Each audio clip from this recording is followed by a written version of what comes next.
What's up, guys? It's your boy Chris coming at you with episode 10 to the Beautiful Struggle podcast, and this is episode 10. Glad to have you on. Glad to have you guys listening and tuning in. For those of you that are new and it's your first time hearing the podcast, I welcome you guys. I appreciate you guys, and I hope you guys stick around. My whole point of this podcast is to continuously give value, provide value, and provide you guys practical advice that you guys can apply to your life or to any situation that you have going on today. And for those of you that have been rocking since day one, the first podcast, you guys know who you are. I sincerely appreciate you guys. You guys are always showing me love, reposting my stuff, and sending me messages saying, some people are sending me messages saying how the podcast has helped them in some aspects of their life, and that's exactly why I do the podcast.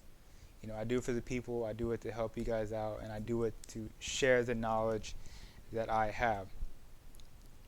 So I don't ask for very much. I just ask that you guys leave a rating review down below, and if you guys can share it with one other person that may need to hear this podcast, or that just needs the podcast to listen to. Maybe they're interested in the podcasts that are coming out, and they just need one to listen to.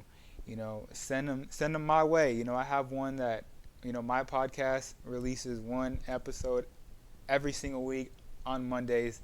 I'm gonna stay consistent with that, so you can expect that from me. With that being said, I usually have guests on here more times than not. I have a bunch of guests on here, but when I have something to say, when I have something on my heart, I definitely like to come on here by myself and talk to you guys for just 10 to 15 minutes or so. And what's been on my heart and something that I've been wanting to talk about and something I just recently went through is dealing with adversity, dealing with a bad day, and dealing with a rough day, right? So just last week, I kind of had a rough day. I didn't have a bad day, and honestly, I don't believe I'll ever have a bad day, on the fact that I will never wake up or go to sleep saying that I had a bad day, or this day was terrible. I don't ever wake up on the wrong side of the bed, or with a bad hair day, so to say. On the fact that even you listening, on your best days, on your worst days, the worst days you have, you are living better than people on their best days. The worst days that you have in your life, you're still living better than the majority of the people in the world on their best days. Y'all gotta let that sink in. You guys gotta really let that hit home with you, because there's people out there, there's children out there that are walking around every single day and living life without their parents. There's people out there that are waking up every single day and they don't even know what the heck they're going to eat for the day. So with that being said, I know I'm blessed, I know I'm fortunate, and it's not any type of ego thing, and it's not me bragging or anything. I just know I'm blessed. I know I'm healthy, and I don't have a reason to wake up and be like, man, this is going to be a terrible day, or just have that mentality. I don't think like that, But with that being said, I still have days that are a little bit more difficult than others, and take a little bit more out of me to handle. For instance, last week, I woke up, and I'm going to try to keep it broad as possible. I don't like to call out people or say names and all that. So just please follow along. I was dealing with somebody that was essentially talking behind my back and saying some very hateful and negative things about me, and they told it to enough people that it came back to me, and I found out what exactly they were saying about me. They're saying stuff like I'm disrespectful, I don't know how to talk to people, I'm arrogant, I'm rude, and a bunch of other stuff that I honestly don't remember exactly what she was saying. But along those lines, she definitely was saying that I was disrespectful. And at first I didn't really let it bother me, but it did bother me when it started to bother me when she was telling other people and was coming back to me. And the way I think is, this is one of the reasons why I don't ever gossip, and this is one of the reasons why I don't think you should ever gossip, on the fact that when you gossip with another person about me, more oftentimes than not, that other person is not intelligent enough to think for themselves and to form their own opinion, right? So when you go to a person and you go to someone and you say Chris is a jerk, he's an a-hole, and this that, that's going to be their perception about me whenever I get to encounter with them, whenever I have that interaction with them. They're going to have that perception of, this dude right here, he's a jerk, he's an a-hole. And for me, I've worked pretty hard to improve myself every single day and to become the best version of myself. And I was raised to be a respectful person, so I'm not gonna lie, it bothered me a little bit. It's not a huge deal, but it did bother me because I didn't expect that person to talk about me like that, and especially when she came to me at a time when she wanted to start a new business, and I'm not really sure where she's at with the business right now, but she came to me at a time where she was just starting it and she needed advice, and man, I gave her plenty of advice. I gave her plenty of resources to help her out and to make sure she got on her feet with the business. I'm all for helping people out, and for her to turn around and say some negative things about me did hurt a little bit. I'm not gonna lie. I'm definitely not gonna lie. So I was dealing with that the first half of the day. Second half of the day, I have a meeting with a client that I've been dealing with. She's probably one of the more difficult clients that I've had to deal with. So I have the meeting, and I'm not gonna lie, the meeting went terrible. The meeting was terrible. In fact, the client was essentially saying that she was feeling like we were moving backwards. And when you're dealing with customers and you're dealing with a client and you have your own business, that's the last thing you want to hear, is that we're moving backwards. A lot of it is a lot of miscommunication, and sometimes I feel like she's worried about things that she should not be worried about, and in time comes she will learn that. But that's not an excuse. You have to satisfy your clients and your customers to the best of your ability. So she ended up paying me after the meeting, which is cool. But again, it was just like a little thing that happened in the day, and I was like, man, I'm not gonna lie, I was feeling a little discouraged. And I got in my car, and I'm about 20 minutes from home. And the first thing I do when I have these type of situations, when I'm dealing with adversity, when I'm dealing with things that are tough, it's okay to feel discouraged and feel a little down. It's okay to have those emotions. But the first thing I do right after that is I embrace the challenge. And I'm about to explain to you guys a 3-step solution that I go throughout my life to deal with adversity, to deal with quote unquote bad days or tough days. The first thing I do, excuse me,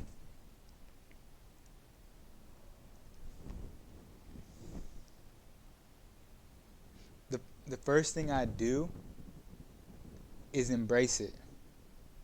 I embrace the challenge that's in front of me. Why? Because I'm blessed to be in the situation that I'm in. I'm blessed to be in a situation that I have a client and they're paying me, and I don't have to really worried about getting paid from another person. I can essentially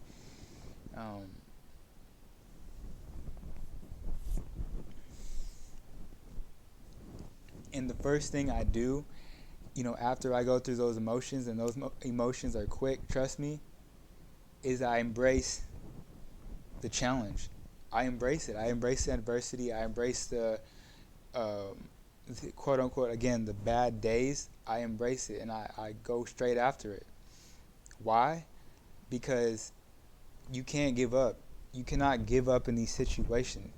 You can't let these situations tear you down and make you feel discouraged for the rest of the day, for the rest of the week, for the rest of the month. No, you got to embrace it. And, I embrace it and I said, okay, tough situation, tough love, it's all good. I'm blessed to be in this situation. I'm happy to have these type of problems. I'm happy these are my issues that I need to figure out how to please my client. And I'm not worried about what I'm going to eat tonight. I don't have those issues anymore. And it's like, I just embrace it. I go full after it. It's like, come on, let's go.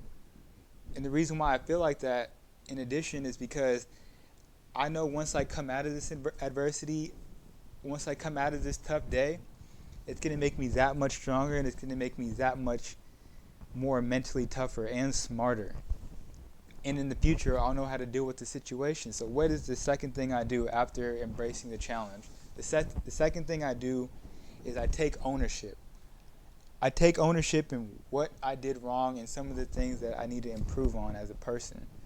So when I'm interacting with people and I'm communicating with my client, I need to make sure I'm the best version of myself, and I need to make sure that I'm putting out, again, the best of myself to these people. Right? So I'm taking ownership in what I need to do more of. And, one of the things I needed to do more of in that situation, without giving away too much information, I want to keep the clients, their private, I want to keep their privacy to themselves. But I can definitely I could have been more detailed in that situation and more detailed in my work and look at the little things, not just the big things, right? So the first step is to embrace the challenge. The second step is to take ownership of maybe what you've done wrong or what you need to do better. And the third step, and now I'm having this full conversation, I'm running through this full thing on my way home, my 20-minute drive home. The third thing that I need to do and that should be done is I need to take action. The third step is the most important step. A lot of people get stuck on step 2. They get stuck on step 1. They get stuck in being in their emotions. And if you get stuck in being in those stages, you're gonna be left behind. So the third thing I do is I figure out, okay, how can I take action? What can I do right now to improve the situation? So literally, the first thing I can do, I can address the individual that was talking bad about me and figure out why they felt that way. The second thing I can do to address the situation with my client is being more detailed and making sure that I'm doing everything that she is asked to do. And literally on my 20-minute drive home, I get home, I pull up, I park, I go inside, and I get straight to it. I figure out what I need to do. I figure out what I need to accomplish to better the situation. Now, fast forward, that was like last week. I think it was actually 2 weeks ago that this day happened. Today, I'm in a situation where I've addressed that situation. I've addressed the problem with that individual from the first half of my day that was talking negatively about me. I addressed that person, and we chose to, I addressed her respectfully. I've addressed her in a respectful manner. Always got to do it respectfully. And we chose to just keep our relationship just professional, which is perfectly fine to me. Like, I wasn't, not to be rude, I wasn't trying to be friends with you anyways. I'm just keeping it real. Like, fine, you just keep it, whatever you need, whatever I need, just keep it like that. With the client, like I said, she's a tough client to deal with. She's someone that, honestly, I figured out I don't want to be dealing with this. It's not the communication. We're always bumping heads, and it doesn't really. It's not something that it makes me happy to work on. So what do I need to do? I need to find a different client to replace her, and I can be doing something that I'm happy with. Taking action. So 3 steps. And I literally apply these 3 steps to different aspects to my life, with the relationship with my fiance, with work, with business, with, when I was in school, whatever the case may be, or even with my health. I apply these 3 things. I embrace the challenge, I take ownership, and then I take action. Those are the 3 things I do to overcome adversity and to push through a tough day. And that's it, guys. 3 simple steps to help you guys get through any type of adversity and win the day. If you guys enjoyed this episode, please feel free to share it with someone that needs to hear this, and leave a rating and review down below. I would sincerely appreciate it. And if you guys want, you guys can go ahead and follow me on Instagram at Chris Bayoso. And until next time, I'll see y'all next week.